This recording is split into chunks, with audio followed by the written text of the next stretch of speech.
RiseAbsorb is redefining what growers expect from phosphate fertilizer. Backed by data and built for performance, RiseAbsorb helps reduce phosphorus losses, improve uptake, and boost ROI without increasing input costs. Join the next wave of growers switching to the next generation of phosphorus fertilizers by visiting phospholutions.com.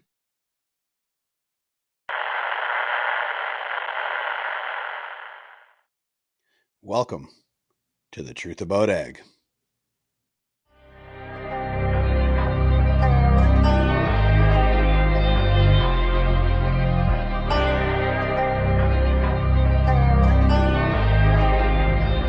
Welcome to the Truth About Ag podcast, distributed under the Real Agriculture Media Network and powered by the Hebert Group of Companies. Remember to like, share, comment, and subscribe wherever you get your podcasts. All right, after the last couple, we get finally to have a professional conversation again. So we have MLA Warren Kaeding on, and I don't want to steal your thunder, Warren, so I want you to start off. Give us a little bit of the history of you as well as your farm. I mean, most people see you obviously in your suit today and the levels of government, but we like to humanize this a bit. So give us the background of how you're a Saskatchewan boy. So let's hear it. You bet. No, and thanks, Evan, and thanks, Kristjan, for having me on the show. Really appreciate the opportunity to talk to everyone today. I was a third-generation farmer. My grandparents actually came from Wisconsin, from a dairy farm background, homesteaded in the Churchbridge area. I tell everyone I appreciate that's where the wheel fell off the ox cart, because we ended up in some pretty productive land, and we actually have focused, my grandparents focused on making sure that everyone had a good education. So my dad was a voc ag in the late 40s. He actually went to school with Grant Devine, and that, to be honest with you, was probably my start in politics. Having Grant Devine over for supper one night and just having such a great, engaging conversation at the farm, and him asking what he could do to help young farmers. And I took the bite, and all of a sudden a few months later, there was a great rebate program for interest rate reduction. Remember in the times of the 18-19% interest rates, I was buying land then. So I would say, due to government policy that I had at a kitchen table with a political leader, kind of launched my interest and career in politics. But I ended up going to the College of Agriculture, graduated in the 5-year program in 1985. I had my wife there who was going through commerce at the time. We were both in cattle. I tell everyone, this is how we met, arguing over which breed was the best adapted to the East Central Saskatchewan. Her family was in purebred Gelbvieh cattle. At the time, we were in purebred Hereford cattle. And I think we still argue that today, actually, after 40-some years of marriage. But we ended up settling back on the farm. As I said, we started acquiring land at the high interest rate levels. So I worked off the farm. I ended up getting a fantastic job with Herkstag.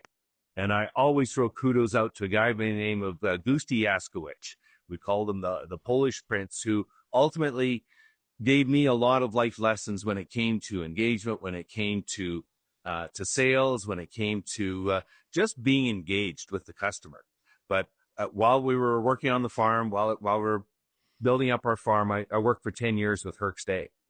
And during that time as well, we pivoted away from purebred cattle and ended up going into pedigreed seed production. And so we started our pedigreed seed farm, incorporated, called Wagon Wheel Seed Corp, in the mid-'80s. Started with growing pedigreed winter wheat, and then ended up growing everything from pedigreed canola, pulse crops. Took a foray into chickpeas when they first got launched. So wheat, oats, barley, kind of the traditionals. And and grew our farm business from there. We had 2 adult sons, Michael and Matthew. Both of them became engineers. One was a mechanical engineer. One was an aerospace engineer. And they told me, as they're growing up, Dad, we really enjoy fixing the crap you break, but we're probably not going to run the farm. And so we made that conscious decision. Both went off to university. Both ended up with incredible careers in their respected fields.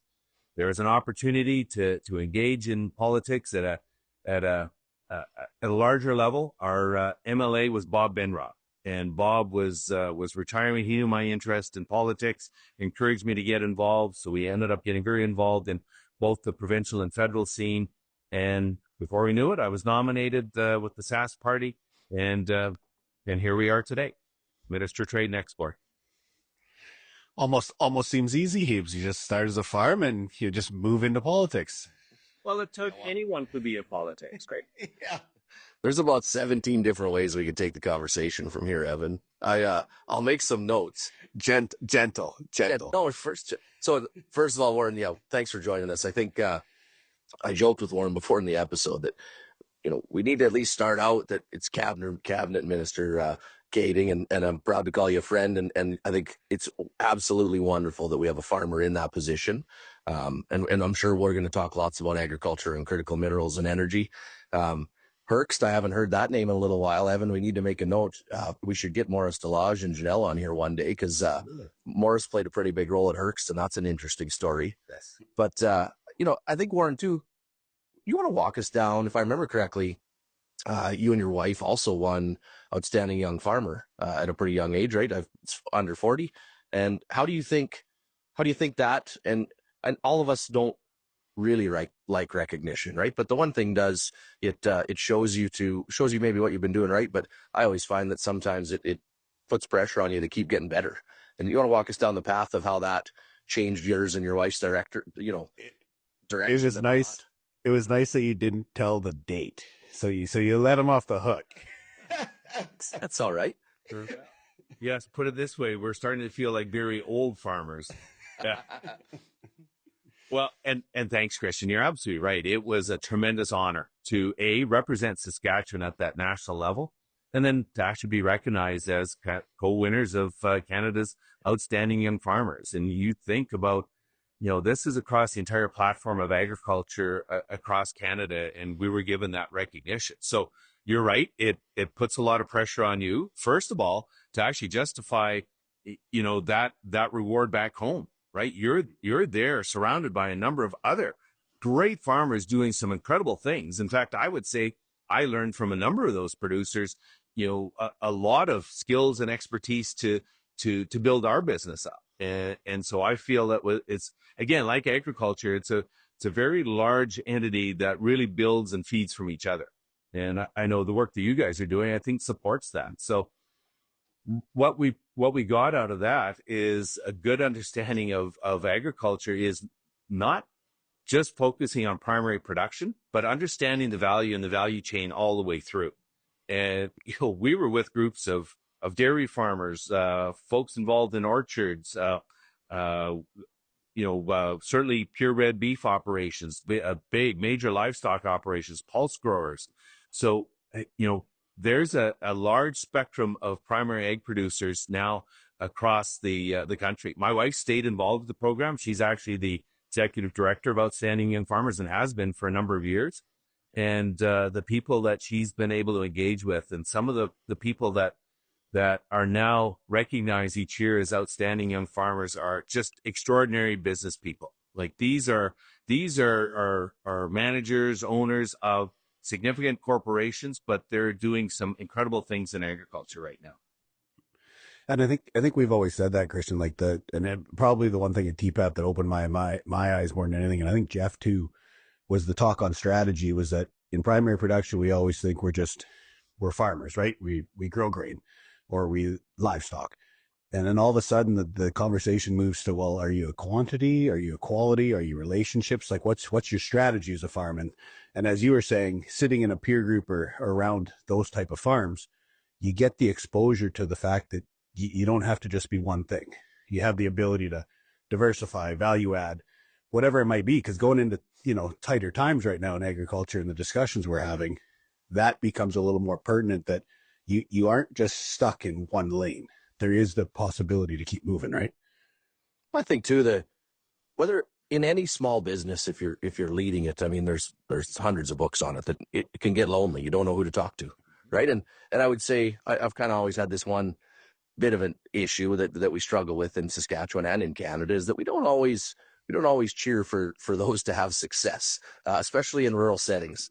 So I think whether it's OIF, whether it's top producer, whether it's TPAP, it's just energizing to be around people that are just focused on being better and focused on answering, your questions and asking you good questions on how to be better.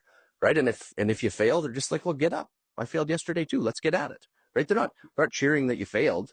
They're urging you to get up and asking questions and helping you through it. And I think that's a pretty important part of entrepreneurism that we don't always realize. It's interesting, Kristjan. One of the big questions, and I'd say one of the most revealing questions on the whole application process is, what have you had to overcome, right? What are some of the obstacles you've had to overcome? And it could be everything from, losing access to quota to having your barn burned down to maybe losing a child in a farm accident. And you just think of what a lot of these folks have had to overcome and still able to stay focused, stay positive about their industry, and be able to look forward to the future. Go ahead, Ames. I'm letting you. You're steering. This is a political conversation. I am out of my element here. So. Oh no, it's really good. He usually doesn't give me the reins this early, Warren. So we'll see if it runs off. You know what?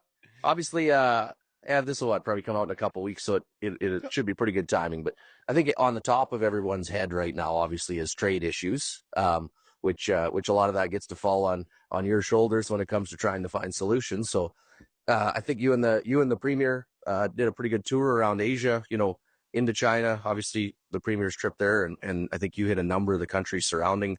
You want to just walk us through a couple of things about those meetings? One, how positive or how negative are the discussions? Two, what opportunities do you see for Canada and specifically Saskatchewan over there? And then three, I have to ask it, are we going to find resolve with China on canola? Put you on the spot on number 3. There goes the views. We're way up now. Keep going. Well, we'll circle around and get back to that. And yeah, so I'll just outline kind of where I ended up, certainly where Premier was. 3 weeks ago, Premier ended going into China, and I'd say had some very good, fruitful conversations, met with some pretty high-profile folks within government. So while he was there, I was in South Korea, and then we both ended up in Japan meeting with a number of our current buyers of everything from food products to critical minerals. And then a week after that, I ended up back into Southeast Asia, Indonesia, Malaysia, and Thailand, going to a number of conferences, being able to sell the Saskatchewan product and the Saskatchewan brand. And I'd say the reason that we're focused on, let's call it Southeast Asia or the ASEAN region, is there is so much potential. If you draw a circle, in the immediate circle of just say those, take China out of the equation, you're looking at 650, 750 million people. And you're looking at an economy that is growing. So you are not just trying to replace somebody into, a well-established market like we would be in other places in the world. You are actually able to participate in a growing economy. And with that growing economy, we're seeing a standard of living increasing. And we all know what happens when the standard of living increases. People have more purchasing power. They're looking for more valuable products. So we spent a lot of time certainly talking about inputs. So if we talk about agriculture, we talk about wheat, we talk about canola, but we also started talking about oats and oat flakes. In fact, towards the end of the trip, I started talking about flax and the health properties of flax, because everyone, it doesn't matter where we go, even if we go to Ontario, everyone is talking about food security. But what I found is I've been engaging, in markets all around the world now, everyone defines food security differently. So, when we were in Vietnam and Singapore at the beginning of the year, I think it was in February, both of them talked about food security. Both of them have to rely on outside sources for their raw ingredients as well as some of their semi-finished goods. But I tell you, they both defined it differently. Vietnam is a growing, emerging economy.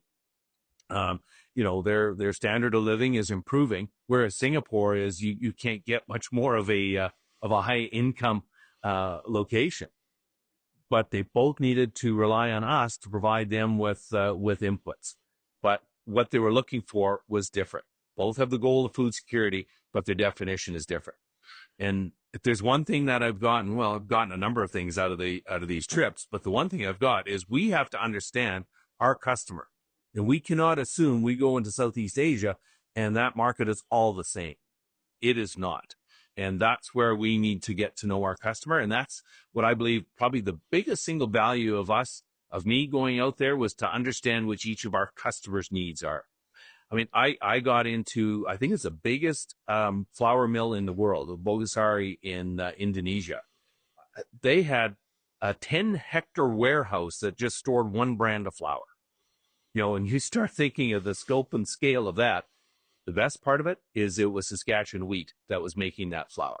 And again, overwhelming that we play such an important part in somebody's food chain.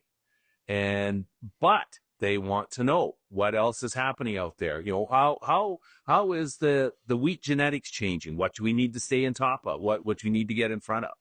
So I guess the next best lesson I've learned is communicate. We need to be in front of our buyers on a regular basis. In fact, they told us that. You guys, we're not transactional here. You can't just come out, sign a contract, supply a supply agreement, and then leave. And we never see you again. While we were there, the American soybean growers had meetings going on in 2 of the 3 countries I was on the last trip. And everyone said, yeah, they're here like once a quarter, have meetings, the extension meetings, talk to growers, talk to the suppliers, talk to the mills. They're in there on a regular basis. Heck, even Ireland is in there on a regular basis talking about beef. So that's an important lesson I'm going to bring back, and hopefully, a lot of your viewers are involved with grower groups, because the message I'm going to give them is you guys need to get over there and start engaging more. We were in one country, South Korea, that is actually passing legislation that it's a labeling legislation. You will have to put on it that this product is derived from a GMO. And it didn't matter if it was canola oil or what it was. If it was derived originally from a GMO product, you're going to have to put that on the label. I actually phoned the industry when I was in the airport, because this was an issue for me. And they said, we were told it wasn't going to be that big a deal. And so we never really did much full engagement. I'm sorry, guys. You need to stay in touch here to understand what these current issues are, because this was very much a current issue that was starting to bubble more. Yeah, unfortunately. So can we? I know you got 2 more questions. I got 2 more. You got 2 more questions to answer. But the one thing I got to get off my brain was: is there a way for us to do a better job of connecting the Saskatchewan trade offices with the grower groups so that information gets funneled and prioritized, and these trips could get set up better? Because I think when I was in Dubai, right, and spent some time at COP there, though, one thing I really was surprised by is when I met with the UAE trade minister. Like, he had high praise for the Saskatchewan trade office. Like, he talked about Canada too, but a lot of their products that they brought in, specifically agriculture and critical minerals, were coming from Saskatchewan. So he had high praise of that trade office. And to me, I think grower groups, but also lots of groups, are underutilizing an asset that your government's taken time to set up. Absolutely right, Kristjan. And I'm very, very proud of our trade offices, because they've been able to open so many doors that I would say maybe even Canada wasn't able to open. And that's the kind of work that these folks are doing day in, day out, engaging with the largest flour mill in the world, right? We got to talk to upper management at this flour mill, and they took the time to show us their facility. And you're absolutely right. I think what I'm going to hope to do here now is talk to our grower groups to exactly do that, engage with our managing directors in these trade offices to get them in the doors of the right people they need to talk to start that round of engagement, and then to carry that forward. And if our managing directors have to help facilitate those conversations, it's a great way in there. And if they have to even give them advice as to what they see working, what they see the competitors doing, I think that's a great next step for our trade offices to certainly keep with our grower groups. And I got to give a few props here as we're speaking, guys, is that having a Minister of Trade and Export that understands crops and then has some of these discussions openly, it's almost a breath of fresh air. Because I mean, talking flax, talking chickpeas, talking oat flakes, like this kind of stuff usually isn't common wordplays for some of our ministers. So I give you props for that, Warren. Just your ability to get the agriculture side across is not something I'm used to. So I'll Go ahead, Hebert. I just wanted to throw that in. Oh yeah, no. Well, I think we're pretty blessed in your department, period, right? Between yourself and I might be biased, but you have a pretty reasonable deputy minister when it comes to agriculture, energy, and critical minerals. She's fairly well versed in all of it, right? Jody Banks, if anybody hasn't met her, is well worth your time speaking to. She's got a pretty good knowledge of it all. Kristjan, she could do this job in a heartbeat. In fact, I just say I'm the mouthpiece. She's the worker. Yeah. Yeah, so that sounds familiar, Hebert. Oh yeah, exactly. I like this. We'll take that offline. I want to take a pause from the podcast to call out one of our largest sponsors at The Truth About Ag, Farmer Coach. We have had the largest uptake in the program since its start in 2022 and are looking to have more than 100 producers in for the fall of 2025. We've opened up an additional executive program as our legacy cohort sold out earlier than it ever has in the past, and we are asking producers to reach out for availability. We have multiple new industry supporters this year. Love the industry when they jump on board with education, and they are sending some of their most progressive and young farmers into the program. Reach out to your lenders or your suppliers and ask if they're a supporter, and if not, why not? And lastly, and the most proud we are at Farmer Coach, we are entering our 4th year cohorts, and we have an 80% retention rate with that cohort. The original one has no industry backing. They came because they believed in what we were doing, and now as they enter their 4th year, they have made changes to their operations beyond what I ever thought was possible. So if you're not looking into the program, I ask that you hurry, as seats are filling up, and we want you to figure out your definition of success, and then let us and the other participants assist you in reaching it. The only real question left to ask is one day or day one. Now back to the Truth About Ag podcast. Let's move into. So you said the premier had pretty good meetings in China, and I'll be even a little politically correct here. So I realize you're not going to be able to give us an answer, and my joke is always we have 2 twin brothers, otherwise known as the U.S. and China, that are way older than and way bigger than us fighting, and as the younger sibling, we're kind of screwed because we have to try and be on both sides, but and do business with both, which is really tough to do. Right. And so I'll have you walk through the political side of it now. Well, thanks for sitting at that table. Nice softball. Yeah. Well, but you're absolutely right, is that it is a delicate dance. And I know Premier talks about that all the time. And you know, kudos to him. He's the first provincial leader, if not national leader, that's gone to China in, I think it's over 7 years, and had that level of engagement with some pretty high profile government people. And so I cannot thank him enough for the work that he's doing on trade in general, whether it's engagement with the U.S., whether it's engagement with China, or encouraging us to continue, you know, the level of engagement that we're now doing internationally. He is probably the biggest promoter and supporter of Saskatchewan. And boy, that comes through in every conversation he's had.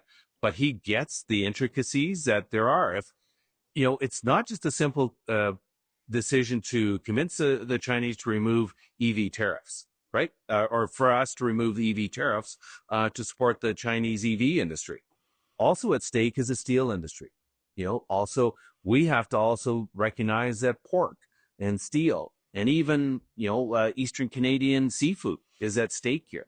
And we recognize that these decisions were made a few years ago to support another nation and what they were trying to accomplish. In fact, 2 nations. I think a lot of people forget that the EU also asked us to support them in this tariff. So there's a very delicate balance that you can't. It's like you know, going into the edge of a pea field with your combine, right? You move the edge of the field. You go in at the start of the field. The other end of the field moves the minute you start cutting, right? And that's ultimately what you have to take into account. One decision has a multitude of consequences, both intended and unintended. And we have to try and stay in front of that. So I would say we set the table in China. Premier set the table to get to that next level of discussion. And that next level of discussion is with our federal government. Having Cody there was certainly a very, very important strategic move with the federal government, because now he has got kind of eyes and ears. And Evan, you talk about somebody that's engaged in the ag file federally. Cody Blois definitely has that level of engagement. And certainly, I think, a lot of respect with the industry. And I know he's going to be reporting to his ag minister to make sure that he has a good understanding of what's at stake here.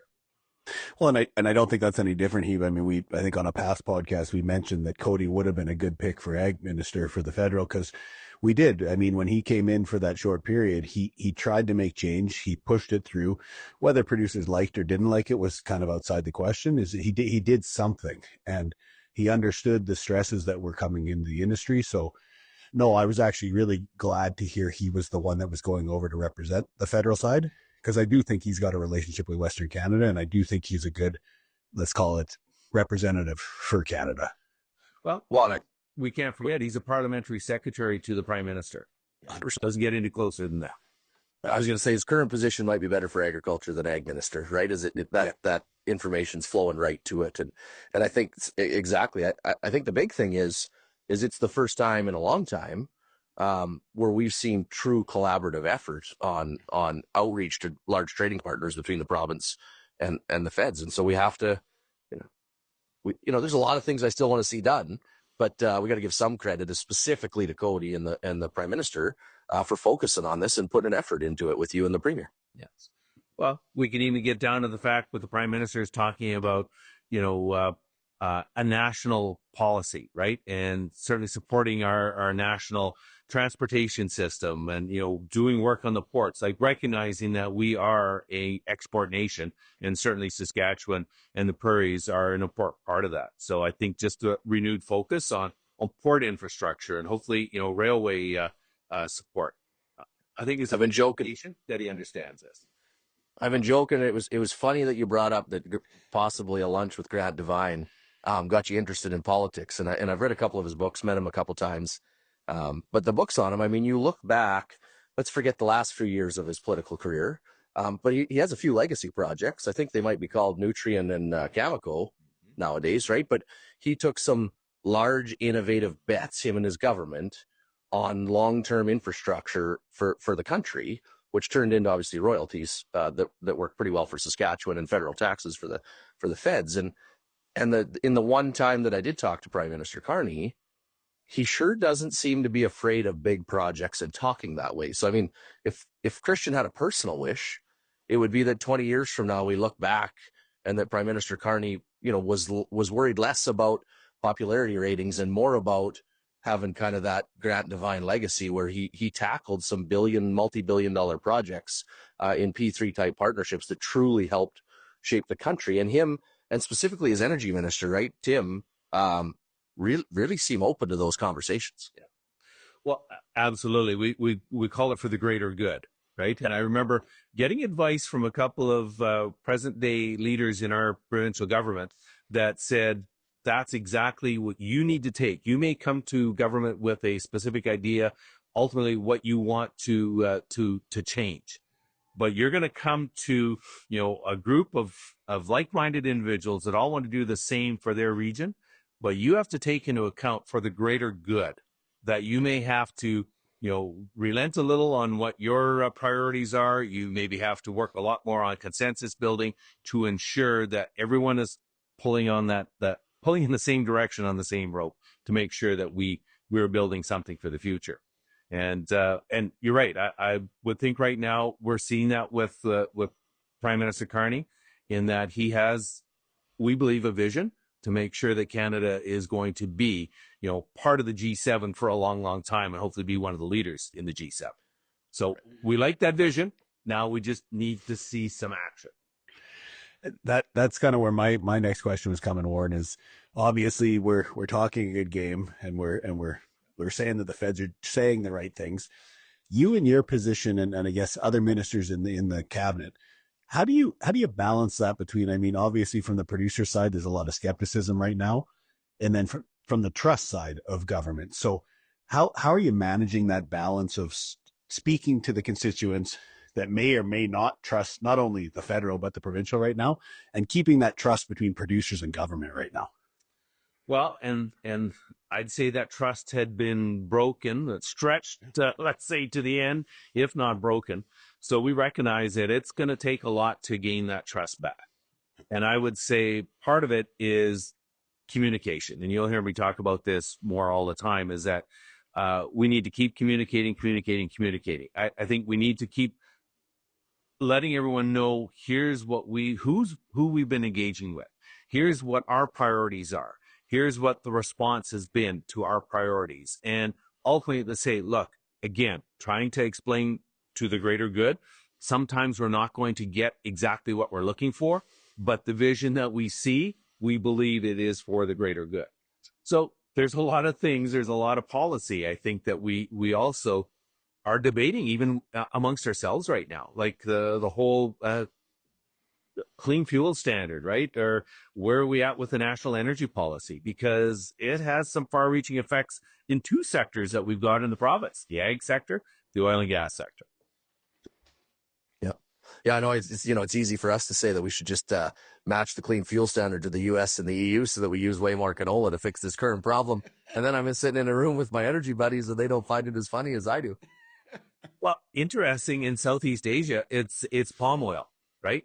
And which country was it? I think it's Malaysia has a 40% palm oil rate in their clean fuel standard, and they're thinking of increasing that even more. I'd love to be able to, put some canola oil in that just to, diversify their input. But yeah, I think that's the part I've always found, right? Is that I've always said policy is our biggest risk, but it's the unintended consequences that end up being the biggest risk, because that's really what's going on with canola. And I mean, and Evan and I have talked about this. It's policy's actually starting to switch our strategy discussions with farms and even on our own farm, in that like volatility is the new norm, right? And so we used to say, lots of guys, they might be comfortable selling 6 months before the crop and then the 12 months after. So you kind of had this 18-month window. And we almost need to find a way to start stretching that to 24 and 36, where infrastructure of grain bins and fertilizer sheds and those types of things that allow you to pre-plan 1, 2, 3 years in advance or 2 years after, they almost have to become part of the strategy, because you use whether it's canola or wheat or beans right now. Everyone could argue that the market is off about 25% because of global volatility, not because of supply and demand, right? And fundamentals. It's off because of trade wars, right? Tariffs, a war in Russia and Ukraine. You have everything going on in Israel, right? I was with a bunch of fertilizer CEOs, and the one guy has mines in Israel, and basically every Friday he can get an email to lose up to 15% of his staff to the army reserves. He hasn't lost anybody in the conflict yet. But like you said, these are my 35 to 55-year-old mine operators. My mine now has to run at below capacity because of a conflict that has nothing to do with his mine. And I was like, think about how that affects the ripple of the supply chain. It doesn't fill the train in Israel, doesn't get across to the US and Canada, affects the price of phosphate. You almost forget what some people in the world are dealing with, right? We want Canada to be so much better, but we also have first world problems in a lot of cases. Well, and you touched on at the end there, Heaps, for the past, let's call it 5-10 years, grain pricing, commodity pricing has kind of been the focus. And it's been, we got to look at 10-year trends. We got to know when to sell during the year and all that stuff. But what I'm finding is the conversations are now shifting towards procurement as well. So when we talk about fertilizer, I mean, we're looking at the highest cost of fertilizer per grain price that we've probably seen in the last 10 years based on our data. Well, then now the discussion is, are we 36 to 48 months where we should have put it in the soil on a long-term plan, or we should have bought a fertilizer shed, which would have paid for itself. It's not just playing the commodity markets anymore. It's actually the world events and policy are affecting our cost structure as well as our revenue structure. And it's just, the complexities are getting more and more complex.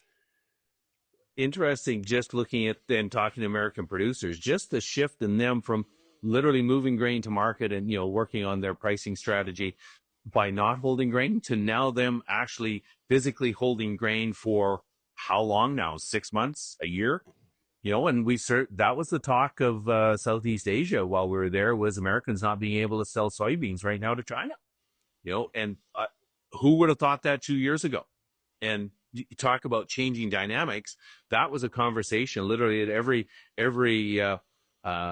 importer that we talked to in Southeast Asia, was the state of the American farm scene right now. So talk about changing dynamics, and that happened literally overnight. Well, and what percentage of farms needs to have the bins empty by August 1st in order to make sure their bill payments for the following year, right? Like we're not in an industry that from a cash position that's set up to do what we're asking them to do right now, which is play the long game. And I mean, I had a podcast last week with Klippenstein and them and hoarding cash and keeping those war chests. And even though that's not where my head goes, it is becoming commonplace discussion because guys are realizing now that all of a sudden, this is not a 12-month cycle anymore. It is a 24, 36, 48. And we need to have the reserves or the credit or the access to capital in place to play these long games because of the volatility from policy, to be fair. Like it's not just supply demand anymore. It's not just weather. Like weather, I don't even consider a risk when you start looking at the things that have happened the last few years. I mean, we can insure against weather. We can't insure against the things that are happening geopolitically right now. You know, had interesting. Sorry, one that we see that we're probably a little concerned about is that if the Trump tariffs are deemed to be successful, other countries now are going to be enabled by that decision making and will likely be implementing similar. And so where we've got, bilateral, incredible trade agreements that, are all encompassing, take into account 15 different countries, do we end up all of a sudden getting back to singular contractual agreements instead of trade agreements, but just doing one-offs? That's concerning. Well, and I think we had the discussion before the podcast just on the value of having those trade offices in all these countries. And with the amount of volatility, and as you said, if one tariff becomes successful, does that lead to a whole bunch of other countries? So just why don't you break down where you see the value in some of those trade offices that we currently have and what they're actually doing? Because I don't think we hear much about them and we don't get a fair shake at what the value they actually bring. Right. Well, certainly the meetings that we had, and we started from literally 7:30 in the morning till 8:30 at night. It was just meeting after meeting. And it was not just meeting with current customers and potential customers. It was also meeting with significant government agencies, because I don't think a lot of people recognize that in order for us and our businesses to be able to do business in another country, especially in certain regions, they need to ultimately hear from their government that you can deal with this country because we feel really comfortable with the relationships that we built with their government. They're good guys. You can deal with them. The door's open. Go ahead and deal with them. And our trade offices are in, our managers, our staff, they're in talking to these ministries as well to make sure that everyone has all the questions answered. That if there is an issue, let's talk about this labeling issue in South Korea. That issue was brought to us by our managing director, working in that area. He said, Warren, this is an issue that is just percolating now. I think it has some serious ramifications. We have that conversation. We make some phone calls. Then all of a sudden, hopefully now we're able to head off something like that before it ever becomes a serious issue. But those are the things that our people are on the ground hearing and talking to people in influential positions every day, whether they're in government or they're in business. And that's the value that they bring to the table. In fact, it's interesting when now other provinces are kind of copying our model. What do they say? Flattery is, yeah. Anyway, so our trade offices have played such a big role. In fact, we could probably measure the success. We brought most of these trade offices online, 21, 22, 23. We've literally doubled, if not quadrupled business in some of those key areas. And you could put that as a direct result of our managing directors being so active in those spaces. I think too that we always talk about it at the farm, right? Is have an attitude that when you come up to a situation or a group, that the first question you ask is, how can I help? Right? And I think putting those trade offices in, really, you were showing these regions, like we weren't going over there to show them how to do things. We were going over to say, how can Saskatchewan help, right? What can we provide you? Hearing you tell the story about the huge flour mill with a 10 hectare storage bin of Saskatchewan wheat flour, I think sometimes too we get in echo chambers and we're like, we need every crop to be value added in Saskatchewan, just like canola is, when in fact we need to ask our customers, how can we help? What do you want? Right? Do they want wheat or do they want flour? Do they want canola or do they want canola oil? And it's really, I think, to get ahead is we need to narrow that down around the world with our with each country and each big customer of how can we help and what can we provide. And that really leads us down what we should value add here versus which is more of a bulk commodity export, right? I'm so glad you said that, Kristjan, because we've lined up a number of entities that are going to come to Kristjan's farm to analyze Saskatchewan agriculture. So keep the coffee on. We've convinced them not to come in January, but I am serious. Is that our trade offices are trying to encourage people in potential buyers and those that are currently buying our products to come and see for themselves how this is being produced, how it's being put together. We talk about sustainability, and we talk about quite often, almost in every conversation, we talk about how sustainably produced Saskatchewan products are, not just ag products, but even our oil and gas, our potash, our helium. And so that resonates. Can we extract a premium out of it? Not really. But what we can do is outcompete somebody else that doesn't have that same message. And the other thing, Kristjan, you talked about is helping someone else. That's exactly how we were positioning Saskatchewan, is that's what we're known for, is making sure that everyone rises to that next level. And we certainly talked about our ag research ecosystem here, right from encouraging everyone to come out to Ames and walk through all the technology that is both currently available and will be in the future. Well, we talk about the role that GIFTS plays, that the Crop Development Center plays, that VITO plays in animal and livestock health.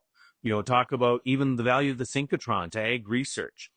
And I think, what blows everyone away is that all of those research institutions talk to one another. They collaborate. We work together. And that actually is a bit of a foreign concept to many. And so that's one of the things that we're selling, is the great Saskatchewan can-do attitude of, we can help you do things better. I want to take the next few moments to call out another one of our sponsors, Maverick Ag. New look, new team, new location, and new outlook on agriculture. We've spent the last 6 months adding key people and processes to the Maverick team so we can better support the industry in what we see as complex yet exciting times. Our core consultants are the best in their fields across accounting, banking, consulting, and insurance, and we would love the opportunity to show you our horsepower. Some of our legacy products include the core financial product. Are you looking ahead, seeing financial ceilings at every turn? The markets, the cost of production, the banks. We provide a full-fledged projection package that covers your monthly cash flow worries, your bank ratios, your key performance indicators, your cost of production, and your profitability metrics. Fail to plan, plan to fail. Don't go into 2026 without a plan. Number 2, Navigator Strategy product. Do you feel like Groundhog Day is every day on the operation? Are the complexities of managing family, roles, accountabilities, people, compensation, and just the sheer number of decisions you're expected to make becoming a stressor? Are you running the business, or is the business running you? Let our experts sit down with your family and your team and come up with strategies that work. We don't consult on things we've not seen success on in our own operation or those operations that we work with. Let us steer the ship in the right direction. Along with these offerings, we also have other numerous technology, negotiating, insurance, and decision-making products available. Visit maverickag.com for more details. Now, back to the podcast. Yeah, so you brought up the gifts and you brought up sustainability. I mean, we've seen the data. Obviously, Kristjan, you were a part of it, and I've presented on it all across Canada. The big question still that I think that I get, at least here, that comes across is we know the products are good.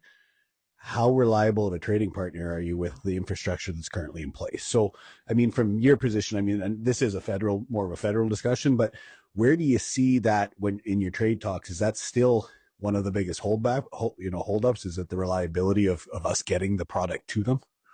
Evan, I thought that would be number one, and it really wasn't number one in any of the discussions.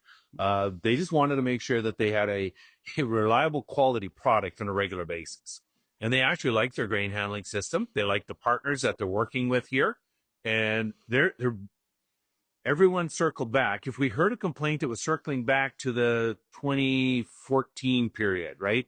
When really we did have a crisis in our transportation sector and we had issues at port. And so they do have a baseline as to how bad it could be. Could be. Though I'm not sure if that's positive or not.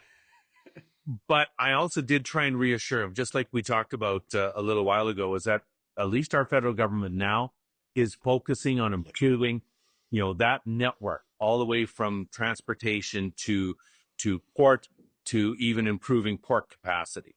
And they like that. They certainly are appreciating that. But they did talk about even some other issues that they're seeing in other ports in North America, congestion, just inability to load in a timely manner.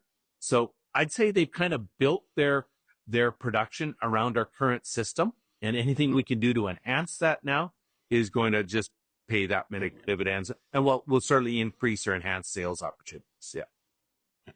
Yeah, don't get me wrong. My magic wand, I'd build a railway right from New Orleans to Regina, right, and we'd double the track out to the Vancouver port and possibly get rid of a union. But then I wake up because I was dreaming, and we have to work through what we have as actual. It's one thing to talk about what would be perfect, but like you said, I think your greater good comment is an important one. Like sometimes we can actually just only do what we can do, right? And it's baby steps towards big projects, and so tackling some of those baby steps to include, increase some of the reliability, it would be a big deal because we haven't tackled many of those in the last decade or so. Well, and it's nice to hear that that's not the biggest issue on the table anymore. Because you look at the media and you look at some of the articles that are out right now, like that, after the release by the feds, it wasn't really nailed down as we were going to do this. So I think guys were complaining that, okay, that's just going to make us a bad trading partner. And the fact that that's not where the focus is that right now we have a baseline and we are hitting the numbers and they like the quality. I think that puts that a bit to bed. Don't get me wrong. We can always be better and we want to be better, but at least now what we're hearing and what is actually happening are actually two different things, which is kind of nice to hear. We did hear interest in the Port of Montreal, which is quite surprising. Again, we're in Southeast Asia, and I didn't think that would resonate. But that's the other thing that I've learned from all of this is that never assume that somebody on the other side knows everything there is that they need to know about, what we're able to provide here. So interesting, I threw the Port of Montreal on the table to a couple of buyers, and all of a sudden now they're making notes and saying, hey, we maybe need to check into that opportunity. So that's why we need to engage, right? That's why we talk about the trade offices. Those are the things that they can be putting on the table on a regular basis. Understand what the issue is. Let's problem solve. Let's figure out how we're going to fix it. Well, I think the trade-off is, it's just simple communications and being curious, right? Because, yes, COVID showed us we can use Zoom to talk and keep in touch. But you don't just Zoom your best friend, right? You don't just Zoom your biggest customer. I don't just Zoom all my salesmen. Like, I can Zoom the 2 or 3 meetings in the middle, but meeting 1 and meeting 10 need to be face-to-face and shake hands and build a relationship, right? And so if you're a country that does that or an organization that does that, I think it goes a long ways because that's how real trust is built. It's not through a camera, right? You can use a camera in the interim because obviously travel adds a bunch of time, but the really important ones need to be face-to-face, especially the first meeting and the last meeting when you're doing deals. And so I think, I can't even explain how important I think those trade offices are, not only to our province, but our country. The other entity, Kristjan, that we haven't talked about yet is STEP.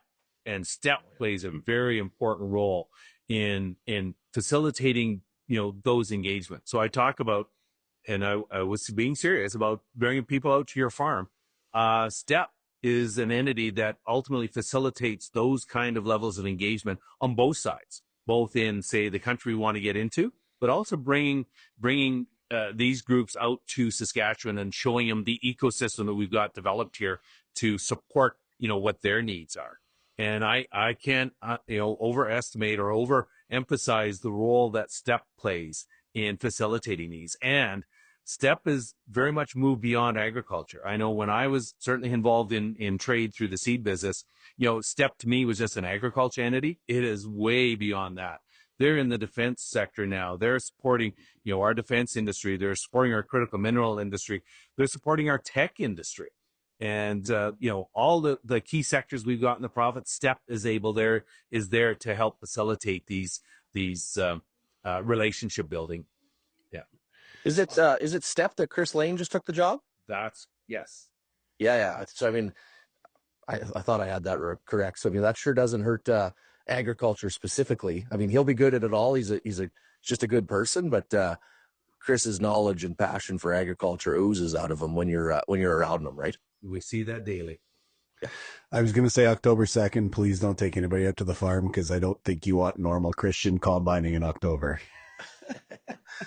I was actually going to say, magically you're saying that with some sarcasm because I have 3 companies showing up. I can see them walking by that we start at 8:45. So I was hoping to be done by now.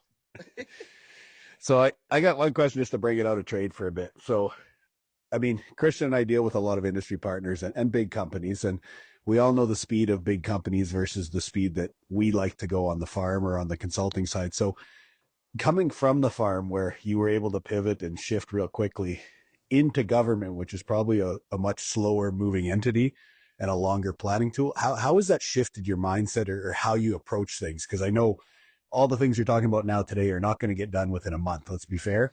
So how do you manage that? Because I know we've had conversations, Kristjan, where when you start planning 3 to 5 years out, it's really hard to keep motivated and keep change. So I kind of want to know, Warren, from the government side, which is a slow moving entity, let's be fair, how have you managed that shift? Well, get back to the communication side of things. I think that's probably what I've learned the most is that we're not working in silos here. Every decision we make involves 3 to 5 to 8 other ministries that, will have some type of, intended or unintended consequence in the decision-making process. And so I think and I'm still learning this, that we need to engage with other ministers and other ministries to ensure that everyone understands what we're trying to accomplish here. And I'd say that once you get that level of engagement, it actually does speed up the process.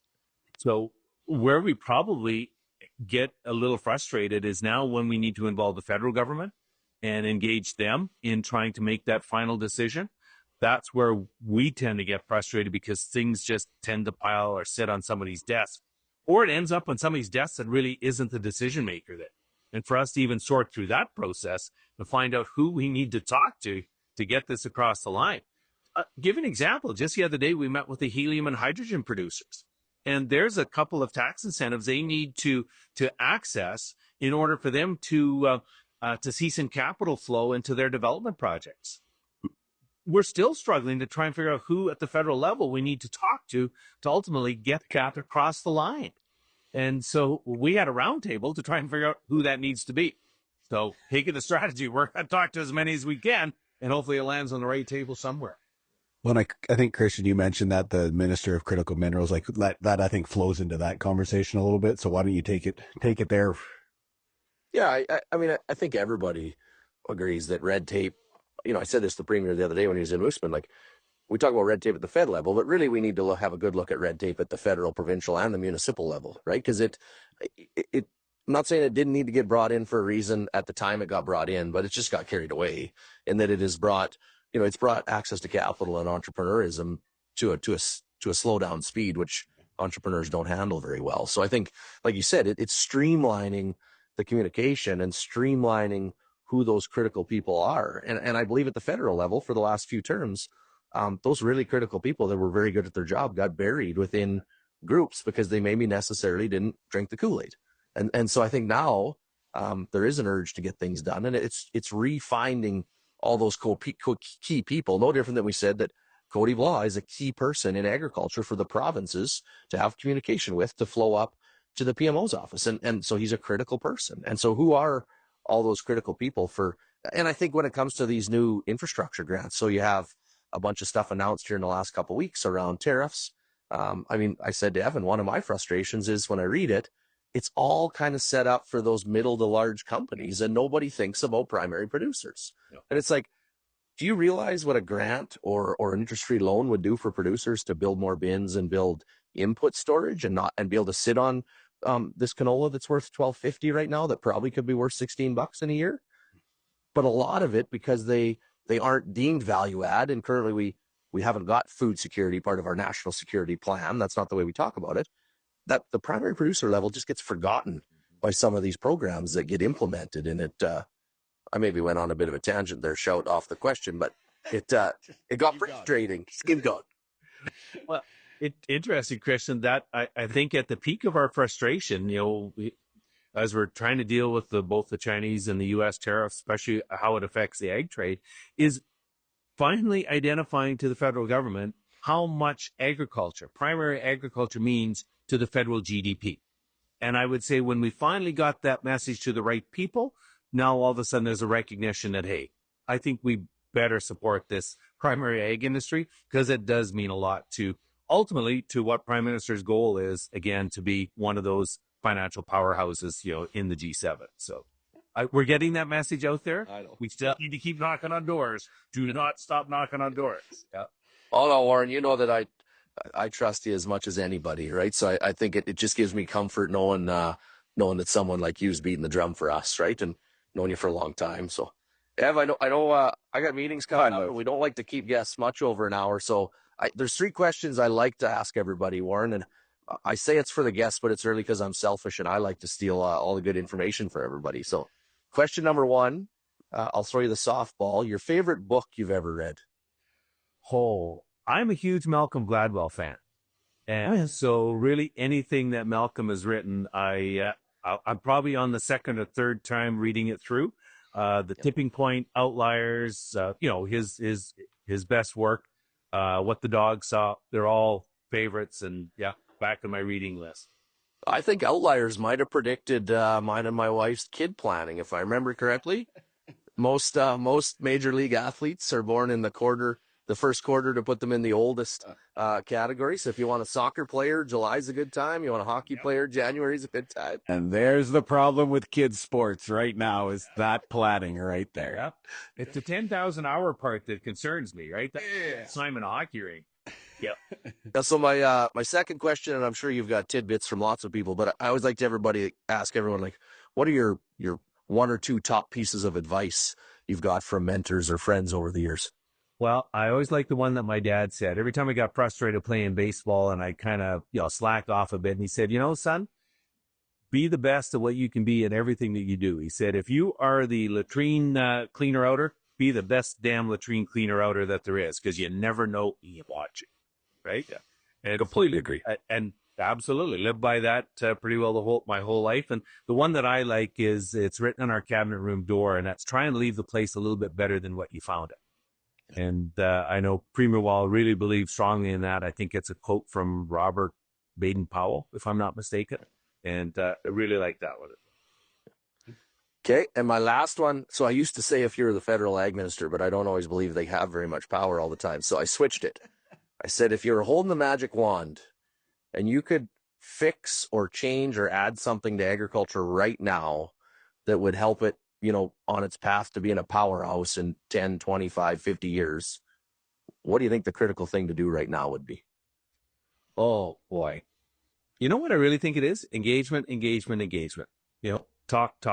Whether it's growers to academia, academia to growers. If it's growers to buyers, buyers to growers, food manufacturers to growers, growers to food manufacturers. We need to start talking a lot more, trying to understand each other. So let's not be afraid of each other. Let's keep working with each other. And that will be my magic wand. I got one pretty quick story on that one, Evan, right? Is that we do a fair bit of engagement. Some days I get frustrated. Some days it's awesome because you meet great people. But I always joke about the regenerative movement, right? And that the number one piece of the movement is zero till, which I barely knew non-zero till. Like, I was so young when we started. The one time I had a group out here and I walked them out to my farmyard and they started walking towards my heavy disc. They didn't know what a zero till machine was. And yet these were the people deciding on the sustainability premiums paid by large companies around the world. And I would say mainly they were global companies, not Canadian companies. Some of the Canadian ones are a little better because there are some farm roots within them. I know Viterra Bunge's out today, and one of my good friends, Rude, is here, and he's run a zero-till air seeder. So you get, no different than if you have that conversation anywhere in the world, you're going to go look at the shank setup and know exactly what it is. But if you don't engage and invite them and show them, like, they don't know what they don't know, right? And you can't always learn that stuff by reading white papers. And so I think engagement is one of the key ways to go from white papers to action. Okay, I got one last question before we exit. So obviously, coming from farmer, which we like to say the word rugged individualist, let's call it introvert, whatever you want to call it, Warren, we come from a very public or private lifestyle on farms. And then to jump into politics, you're in the public eye now. So what was I guess, what were the hardest challenges going from a private life to a public life? Oh, boy. To everyone, you can't pee off your back deck anymore, right? So true. There's the title. That might be the title for this one. Okay. So everybody, remember to like, share, comment, subscribe. And thank you, Warren, for joining us. MLA Warren Kaeding. Kristjan, go do your meetings. And that is the Truth About Ag. Thanks for joining us. The Truth About Ag podcast is a proud member of the Hebert Group, which includes Hebert Grain Ventures, Maverick Ag, and Farmer Coach. We appreciate the support. Lastly, please like, comment, share, subscribe, and ring the bell. And if you have questions for a future podcast, please leave in the comments below. Thanks for listening.